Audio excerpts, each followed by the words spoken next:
Un cordial saludo para todos, seamos bienvenidos a este encuentro con Dios y su santa palabra.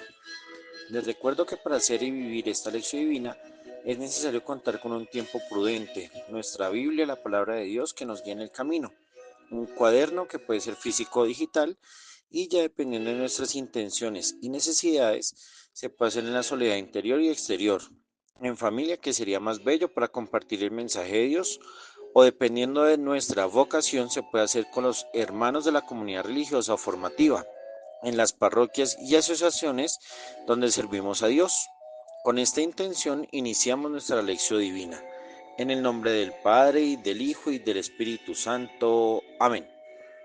Nos disponemos para invocar la presencia del Espíritu Santo, para que esta tercera persona divina, fuente de inspiración de las Sagradas Escrituras, nos dé la apertura interior en la iluminación y ardor de la mente y el corazón, para que nuestro deleite y confrontación nos sumerja en la misericordia del Padre Celestial revelado en su divino Hijo. Ven Espíritu Santo, llena los corazones de tus fieles y enciende en ellos el fuego de tu amor. Envía, Señor, tu Espíritu, que renueve la faz de la tierra. Oh Dios, que llenaste los corazones de tus fieles con la luz del Espíritu Santo, concédenos que guiados por el mismo Espíritu, sintamos con rectitud y gocemos siempre de tu consuelo. Por Jesucristo nuestro Señor. Amén. Iniciamos nuestra lección divina con el primer paso, que es la lectura, y para ello tomamos el Evangelio que la liturgia nos propone para este segundo domingo de Cuaresma. Buscamos en nuestros textos bíblicos el Santo Evangelio de San Lucas, capítulo 13, versículos del 1 al 9. Lucas 13, del 1 al 9. En aquel mismo momento llegaron algunos que le contaron lo de los Galileos, cuya sangre había mezclado Pilato con la de sus sacrificios. Les respondió Jesús: ¿Piensan que esos Galileos eran más pecadores que todos los demás Galileos porque han padecido estas cosas? No, se los aseguro. Y si no se convierten, todos perecerán del mismo modo. O aquellos 18 sobre los que se desplomó la torre de Siloé matándolos, ¿piensan que eran más culpables que los demás hombres que habitaban en Jerusalén? No, se los aseguro. Y si no se convierten, todos perecerán del mismo modo. Les dijo esta parábola. Un hombre tenía plantada una higuera en su viña, y fue a buscar fruto en ella, y no lo encontró. Dijo entonces al viñador: Ya hace 3 años que vengo a buscar fruto en esta higuera, y no lo encuentro. Córtala, ¿para qué va a cansar la tierra? Pero él le respondió: Señor, déjala por este año todavía, y mientras tanto cavaré a su alrededor y echaré abono, por si da fruto en adelante, y si no da, la cortas. Continuamos con nuestro segundo paso, que es la meditación, por lo que hablaremos brevemente del contexto y luego analizaremos algunos detalles particulares. Continuamos en este tiempo de Cuaresma, donde es importante enfatizar que estamos casi en la mitad del camino. La liturgia nos ha llevado por las tentaciones de Jesús, pasamos por la transfiguración y hoy llegamos a la necesidad de la conversión.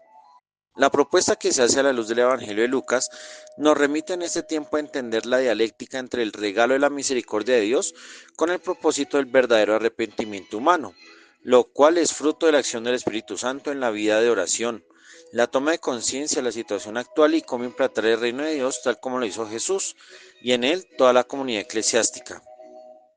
La liturgia es una oportunidad temporal, pero la decisión y sus efectos deben ser inmediatos y aplicados en todas las esferas de la vida. Lograr una conversión personal, que significa asumir la condición de ser hijos de Dios. Una conversión comunitaria, que significa brindar frutos y obras de amor que embellecen la vida de quienes nos rodean.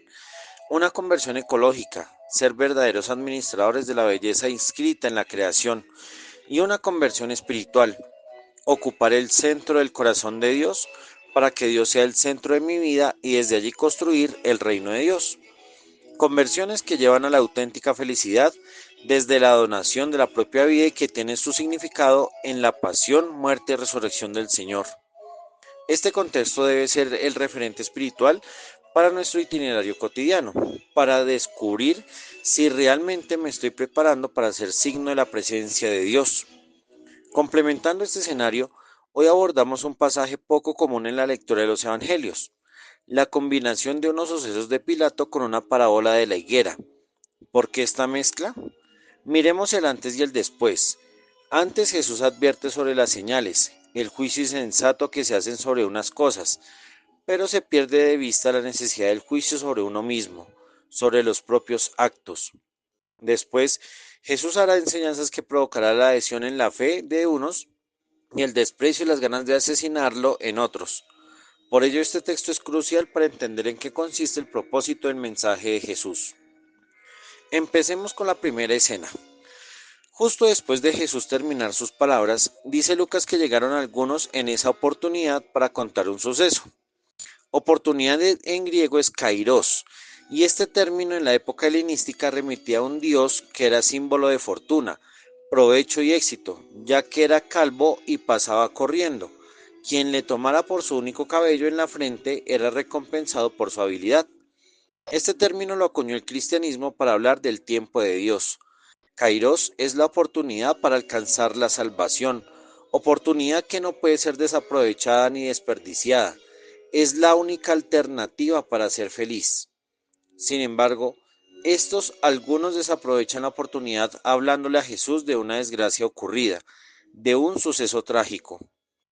Esto es una confrontación para nosotros en la actualidad, ya que estamos acostumbrados a un bombardeo de malas noticias. Guerras, pestes, epidemias, crisis políticas, injusticias, violaciones, maltratos, crímenes, y muchas veces nosotros pensamos que la oración es una oportunidad para contarle a Jesús cosas malas, quejarnos de la vida o del mundo que nos tocó vivir, juzgando a los demás incapaces de mirar la propia conciencia. Utilizamos la oración como una excusa para no invertir tiempo en el servicio, pero sí para creernos mejores que los demás cuando no lo somos. Desaprovechamos el encuentro de amor para destruir vidas y reputaciones ajenas. Por eso la reacción de Jesús es muy tajante. Hay una verdad indiscutible que atañe a la fe, y es la pelea entre la crueldad de Pilato versus la justicia de Dios. Pilato innegablemente era perverso, era muy cruel. De él se atestiguan muchos crímenes e infamias, pero nada tiene que ver lo que él hace con la justicia que proviene de Dios. Esa pelea habita en nuestra mente y nuestro corazón. A veces pensamos, ¿por qué Dios permite estas cosas? ¿Será que Dios existe porque ante tanta maldad cómo es posible que pase esto? Sin embargo, Jesús nos irá conduciendo a la verdadera respuesta, y no está afuera, ni en la Biblia, ni en el mundo, está en el propio corazón. Jesús responde con dos preguntas que utilizan términos diferentes, pecadores versus culpables. En el primer caso, Jesús pregunta por las víctimas. ¿Piensan que son más pecadores? La palabra pecado viene del griego amartía, que significa fallar, errar en el blanco. Entonces hablar de pecados es hablar de fallar, errar en el camino. Jesús está preguntando si realmente estas personas víctimas lo fueron porque fallaron en su destino, si fue que se equivocaron de camino. La respuesta es no, y un no rotundo. Las injusticias, los crímenes no provienen de Dios, no son un castigo por las malas decisiones. En el segundo caso, Jesús cita el suceso de la caída de la torre de Siloé, y la pregunta utiliza otra palabra, culpables. Jesús pregunta si las víctimas de esa caída son más culpables que los demás habitantes de Jerusalén. Esta palabra ya implica una responsabilidad, una capacidad para responder o no por los propios actos, por lo que la respuesta de Jesús es clara, no. Ni Dios castiga al ser humano, ni el ser humano tiene la culpa de lo malo que sucede a su alrededor, y está obviamente fuera de su voluntad. Casos naturales hay muchos, terremotos, tsunamis, huracanes, volcanes, entre otros, pero también hay una reflexión que toca las decisiones personales. ¿Qué pasa si mi hijo o mi hija me hace daño? ¿Qué pasa cuando sufro maltrato por parte de mis padres? ¿Por qué mi esposo o mi esposa me lastima? ¿Será que soy tan mal elemento porque no me valoran en mi trabajo, en mis estudios o en mi comunidad? ¿Será que soy tan mala persona que no me acogen en la comunidad? Este tipo de preguntas surgen porque en el ámbito de una fe malentendida y poco practicada, llevan a pensar que a Dios le gusta el sufrimiento, o quizás que es un castigo por el pasado, por la historia familiar. Esto no es así. Tú tampoco eres pecador o culpable si las personas no te valoran o respetan como mereces. Hay decisiones que lógicamente traen consecuencias negativas. Por ejemplo, si estoy viviendo en una zona de alto riesgo geológico y no me mudo de allí, yo ya soy consciente que mi error me hace culpable de lo que me pueda pasar. Si yo sufro una enfermedad pero no me cuido con la alimentación, el ejercicio, los medicamentos, ahí sí mi falla me hace responsable del mal que pasa en mi organismo. Lo mismo sucede con el ámbito familiar o sentimental. Si estoy con personas que no son fieles, que no aman de verdad, que no aportan ni suman en su compañía y decido quedarme con ellas, el mal que hagan hacia mí, sí ya es mi responsabilidad por no tomar la valiente decisión de hacerme a un lado. Entonces el primer paso para lograr la conversión es asumir lo que es mi responsabilidad y no culpabilizar a Dios por lo malo que me pueda suceder. La cuaresma en este escenario se convierte en una oportunidad para evaluar en mi vida qué situaciones han sido mi responsabilidad y cuáles no. Y desde allí empezar a dejar en las manos de Dios el proceso que estoy llevando para poder sanar y reparar mi corazón. Si la gente se acerca a decirle a Jesús que asuma una postura política o religiosa frente al mal, lo primero que hace Jesús es indicar que hay males y sucesos que son ajenos a la voluntad de Dios y a la responsabilidad humana, llevándonos a un camino más integral. Mi fe no depende de si me va bien o me va mal. La fe es una adhesión plena a Dios sin importar si gozo de los éxitos y si paso por los fracasos. Ahora pasamos a una segunda distinción que aclara Jesús: sufrir versus padecer. El término griego peponzasin es una forma verbal que significa sufrió o ha sufrido, por lo que lleva a pensar en una afirmación del filósofo Paul Ricoeur en que dice que hay dos tipos de sufrimiento: el sufrimiento provocado y el sufrimiento asumido. El sufrimiento provocado es aquel causado por las propias decisiones, mientras que el sufrimiento asumido es en el que las circunstancias me llevan inevitablemente al sufrimiento, pero tienen un toque purificador. Por ejemplo, un sufrimiento provocado puede ser la infidelidad a la pareja, conducir ebrio, robar, asesinar, entre otros. Yo sé que hice un mal y debo pagar por lo que hice. Y este sufrimiento se vive en la soledad, el remordimiento, las deudas, las multas, la pérdida de la libertad, etcétera. En cambio, el sufrimiento asumido es el diagnóstico de una enfermedad, la muerte de un ser querido, el ser despedido de un trabajo sin motivo aparente, el abandono o la separación de la persona que se pensaba amar. Las palabras que dice Jesús son la segunda pista para vivir bien la cuaresma: evitar el sufrimiento provocado y leer con los ojos de la fe y del discernimiento el sufrimiento asumido. Jesús nunca sufrió un sufrimiento provocado, pero sí padeció el mal asumido, por lo que nos da el ejemplo perfecto para comprender que a Dios no le gusta el sufrimiento, pero este ayuda a purificar el corazón, sanar heridas propias para ayudar a sanar las heridas de los demás. Y el eje central está en la dicotomía entre la conversión versus la destrucción. La palabra que usa Jesús es una advertencia muy clara: si ustedes no cambian de mentalidad, serán destruidos. Metanoia, cambiar la mentalidad, es cambiar la forma de mirar, hablar, pensar, sentir, decir y hacer las cosas. Es volver la mirada a Dios. La conversión se presenta entonces como la verdadera solución para una vida digna. Si tú vuelves tu mirada a Dios, si a Él diriges tus pensamientos, si a Él entregas tu vida, la óptica frente a la justicia y el sufrimiento va a ser diferente. ¿Qué pasa si no me convierto? La palabra en griego es apolestei, se han desaparecido. La peor condena para cualquier ser humano no es la muerte, ni siquiera el infierno que muchos artistas han recreado con fuego y oscuridad.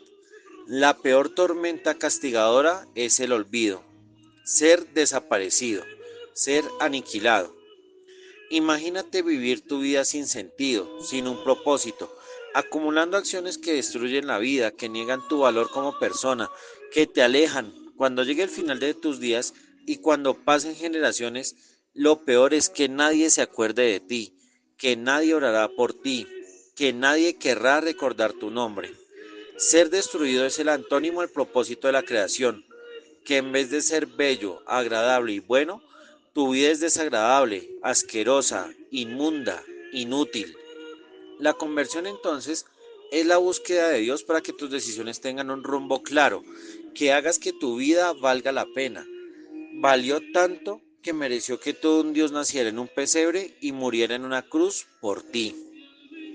Tu vida tendrá peso, fuerza y potencia cuando seas capaz de mirar todo el amor que Dios te brinda para ser su instrumento en tu casa, en tu trabajo, en tu hogar, en tu familia, en tu comunidad.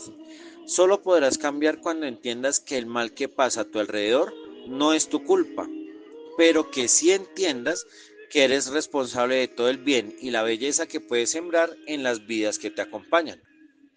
Continuamos entonces con la higuera. La higuera es uno de los árboles más sagrados para los israelitas y para el pensamiento bíblico. La higuera es la primera y la última planta que aparece en la Biblia, por lo que los invito para que profundicen leyendo en actitud orante Génesis capítulo 3 versículo 7 y Apocalipsis capítulo 6 versículo 8. También podemos descubrir en Oseas 9:10 que es el símbolo de la lealtad que exige Dios a su pueblo Israel para que dé frutos de amor a pesar que su elegido le haya sido infiel. Aún Dios ama y no aparta su amor con la posibilidad de producir frutos.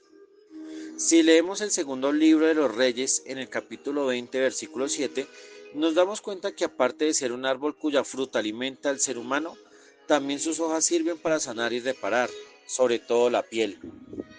Leyendo el texto de Miqueas 4:4, se anuncia un tiempo de seguridad y prosperidad, pues el follaje de la higuera da sombra y protección simbolizando el amor paternal y maternal que Dios ofrece a sus hijos. En Zacarías capítulo 3 versículo 10, la higuera es fuente de comunión y de alegría fraterna, mientras que en Joel 1:7, la higuera es víctima de una plaga, simbolizando las consecuencias del apartamiento y distanciamiento de Dios, llevando a la ruina y a una necesidad urgente de conversión. Y finalmente en Amós 4:9, la dureza del corazón humano lleva a que la higuera pierda su sentido y su razón de ser. Por este contexto bíblico, nos damos cuenta que la higuera no es un árbol más, ni es que se mencione por casualidad, sino que es un árbol que simboliza la relación con Dios.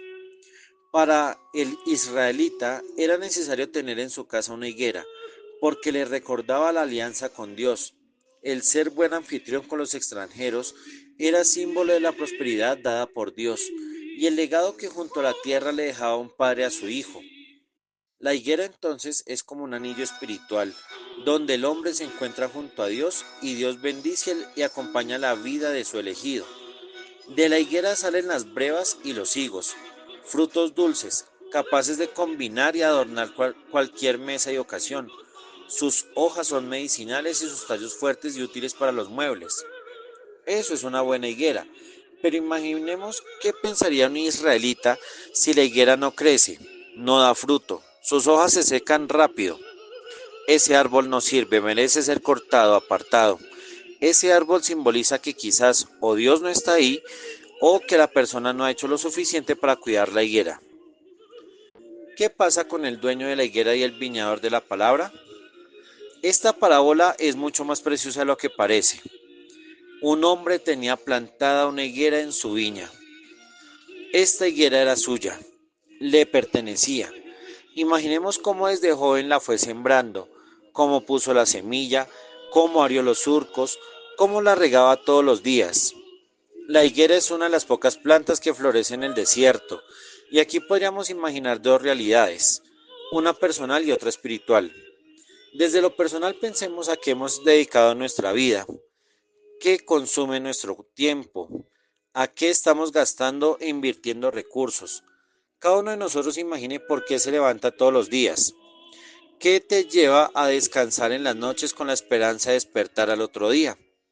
Decimos, este es mi proyecto, es que es mi sueño, es mi razón de vivir, es la persona que yo amo, es el trabajo donde estoy feliz, estoy construyendo mi casa, es que es mi ilusión levantar esta parroquia, es que yo quiero animar esta comunidad, es que son mis clientes los que me esperan al abrir mi local, son las personas que quieren verme y encontrarse conmigo, entre otras situaciones.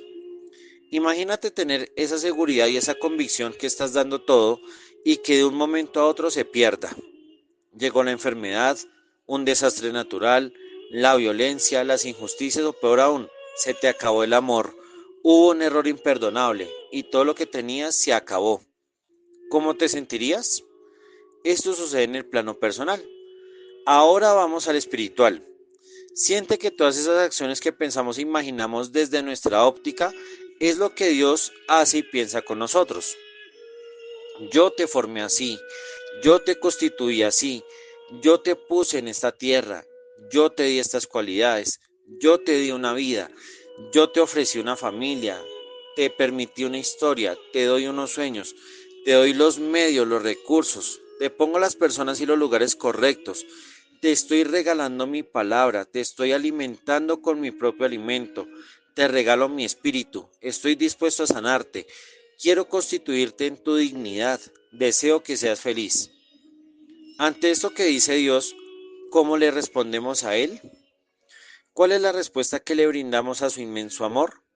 Dice Jesús que este dueño de la vida, de la viña, fue a buscar fruto. La palabra utilizada en griego es seteo, que significa buscar, procurar, investigar o pedir. Miremos el impacto de esta palabra.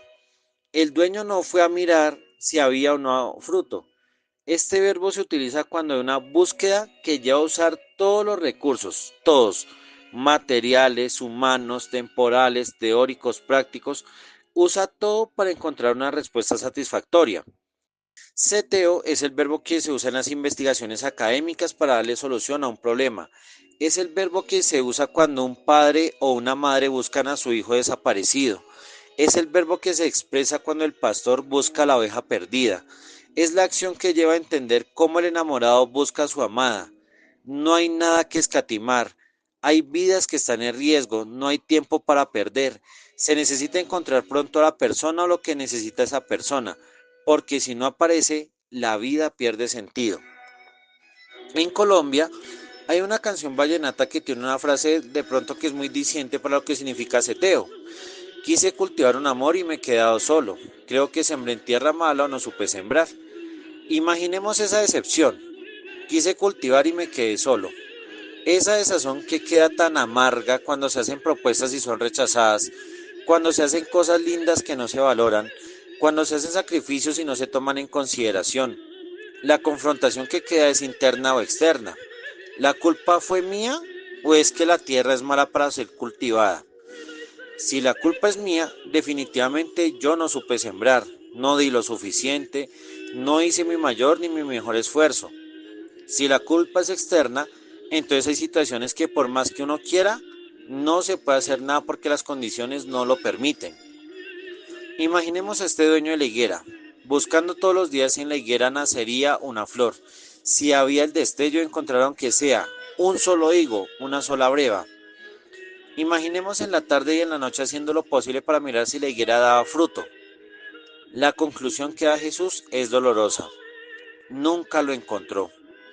Lo peor que nos puede pasar en la relación con Dios es no tener nada que ofrecerle a Él, no haber dado ni siquiera un pequeño gesto de amor. Dios no busca en nosotros frutos perfectos, ni mucho menos. Dios no quiere vernos arrogantes por lo que logramos hacer bien. Él lo único que busca es frutos de amor. Jesús se refería claramente a Israel. Tenía una vida hermosa, una viña preciosa. La cultivé en una tierra bella, la rocié con la más dulce de las aguas. Con mis manos le dedicaba mi tiempo y mi sudor, pero nunca me dio los frutos que yo esperaba. Reconozcamos la tristeza de este dueño de la vid, que con tanto amor dio lo mejor de sí para recoger frutos, pero no los halló. La sensación es similar como a la mujer embarazada que involuntariamente perdió a su bebé. Es como el esposo que fue abandonado por su amada en el día de la boda. Es como el hijo o la hija que entierra a su padre o a su madre. La tristeza de la muerte, la decepción es total, fragmenta la vida. El día ya no es igual. No hay motivo para continuar, no se quiere seguir. Por eso fijémonos en que Él mismo, en su dolor, no quiere arrancar la higuera. Tan grande es su amor que Él no quiere darle fin a lo que cultivó. Manda a otro para que se encargue del trabajo sucio. Ya hace 3 años que vengo a buscar fruto en esta higuera y no lo encuentro. Córtala. ¿Para qué ha de ocupar el terreno estérilmente? La palabra griega que aparece es katargei, que significa abolir, invalidar, anular. ¿Por qué invalida, anula la tierra? Esa es la pregunta que nos debemos hacer cada vez que nos alejemos de Dios. ¿Yo por qué ocupo inútilmente esta tierra? ¿Por qué hago injustificable el oxígeno que estoy consumiendo? Cuando nosotros tomamos malas decisiones, cuando no damos los frutos de amor que espera Dios, nuestra vida pierde rumbo, nos desviamos del camino, fallamos y no respondemos para lo que estamos hechos, ser imagen y semejanza de Dios. Sin embargo, fijémonos en lo que responde el viñador. Señor, déjala este año. Estamos en un kairos, en una oportunidad. Acá se conectan las dos escenas distintas del pasaje de hoy. Mientras unos ven la oportunidad para hablar de muerte, destrucción, pecados, condenados, sufridos y aniquilados, Dios quiere una oportunidad de salvar la vida. A veces nos derrumbamos tan rápido cuando estamos en caos que preferimos acabar el sueño que empezamos. Una relación, un proyecto, una comunidad, un trabajo, un emprendimiento, hasta la búsqueda de Dios. Por eso es bueno intentarlo una vez más. Esperemos un año más. Todavía se puede. Si hay esperanza, se vale soñar. ¿Qué hará este viñador? Cavar la tierra. Esto es, mover las raíces. Que la conversión solo es posible cuando eres capaz de ver y releer tu historia. Revive ese primer amor que tuviste con Dios. Revive ese primer amor que te tienes a ti mismo. Revive el amor que te movió a ir tras ese sueño. Después de cavar, echar abono. La palabra que aparece en realidad es estiércol. También es bueno mirar nuestras suciedades. Miremos ese pecado que hizo que Dios bajara del cielo para darnos su amor. Miremos esa porquería que nos da pena y que ella nos haga fuertes. Como dice el canto del pregón pascual, oh feliz culpa que mereció tan grande redentor. Y lo tercero que hace el viñador es decir la palabra mello, es inminente, estar destinado a. Le recuerda al dueño de la vid que la higuera está destinada a dar fruto, y con ello recordemos a qué hemos venido a este mundo, para qué hemos nacido, por qué estamos aquí y ahora. Y el final es aún más hermoso. Si no da fruto, tú la cortarás. El viñador le da la responsabilidad al dueño de cortar su higuera. El viñador está para arreglar la vida, no para acabarla. Esta es una bella lección para cada uno de nosotros. En vez de pensar y acabar y poner fin, es la oportunidad para esperar, cavar, echar abono y recordar para qué hemos nacido. La conversión será auténtica cuando sepas de dónde vienes y hacia dónde quieres llegar. Seguimos con el tercer paso de la lección divina, que es la oración, por lo que los invito a sumar a estas palabras lo que nace también del corazón. Señor dueño de la vid, gracias te damos en primer lugar por la oportunidad que nos das para vivir y para amar. Vivir en medio de la creación y el ritmo que día a día nos va consumiendo, pero también amar, dando vida y esperanza a quienes nos rodean, transmitiendo ese amor con el que nos van cultivando. Perdónanos por las ocasiones en que hemos dado frutos amargos, porque en nuestras ramas aparece el odio, la mentira, la traición, la soberbia, la pereza, el placer, el egoísmo. No sabemos en qué momento olvidamos que eres tú quien nos dio la vida y nos dejamos injertar tallos de árboles que no provienen de ti. Ello, más que problemas, hace que perdamos el horizonte. Nuestras decisiones son ambiguas y las consecuencias son lamentables. Por eso queremos que nos des un año más, que el verdadero viñador, Cristo nuestro Señor con el Espíritu Santo, nos permita ser reparados en la experiencia de la reconciliación, reconociendo nuestras culpas con un corazón humillado, haciendo propuestas para producir frutos de amor que embellezcan la vida de quienes nos rodean, generando sonrisas, esperanzas y vínculos para cooperar en la instauración de tu reino. Por favor, no nos sueltes de tu mano. Corta en nosotros esas hojas y ramas que no provienen de ti. Aleja y aparta toda marca y huella de pecado. Ilumina nuestra mente y nuestro corazón para que seamos capaces de verte y adorarte en cada instante de nuestra jornada. Haz finalmente que ayudemos a otros a cambiar la mentalidad, volver la mirada hacia ti, pues cuando se mira con amor, la vida toma un nuevo color Amén. En el cuarto paso de la lección divina, seguimos con la contemplación. Pausa este subsidio y vive tu encuentro con Dios. Contempla tú mismo. Examina tus obras y con tu comunidad revisa los resultados de los proyectos. Como síntesis de la lección divina, primero ante Dios, ¿qué piensa Dios de mis obras? Segundo, contigo mismo, ¿soy consciente de lo que hago? Tercero, con tus hermanos, ¿qué frutos estamos ofreciendo? Hemos llegado al quinto paso de la lección divina, que es la acción. Tu turno para aplicar lo leído, meditado, orado y contemplado. ¿A qué me invita la palabra? ¿Qué haré esta semana para cultivar lo que Dios ha hecho en mí? ¿Cómo ser signo de la presencia de Jesús? Ahora vamos a hacer de forma personal o comunitaria la lección a través de las siguientes preguntas. En la lectura, ¿qué dice el texto? ¿Quiénes son los personajes? ¿Cuáles son las palabras que se repiten? ¿Por qué aparece la higuera en la meditación? ¿Por qué se habla de la conversión? ¿Por qué se menciona al dueño y al viñador? ¿Cuál es la invitación de la parábola? En la oración, ¿qué le quiero decir a Dios desde lo leído? ¿Qué le ofrezco a partir de lo vivido? ¿Qué quiero pedirle a Dios? Y en la contemplación, ¿cómo vivo este texto? ¿Qué significaría para mí dar frutos de amor? Terminamos nuestra lección en las manos de la Santísima Virgen María. Oh Señora mía, oh Madre mía, yo me ofrezco enteramente a ti, y en prueba de mi filial afecto te consagro en este día mis ojos, mis oídos, mi lengua, mi corazón, en una palabra todo mi ser, ya que soy todo tuyo, Madre de bondad, guárdame y defiéndeme como pertenencia y posesión tuya. Amén. Muchas gracias a todos por su atención. Dios los colme de abundantes bendiciones. No olviden suscribirse a este canal y compartir este video. Recuerden que la palabra de Dios se lee, se ora, se celebra y se vive en comunidad. Terminamos este encuentro en el nombre del Padre, del Hijo y del Espíritu Santo. Amén.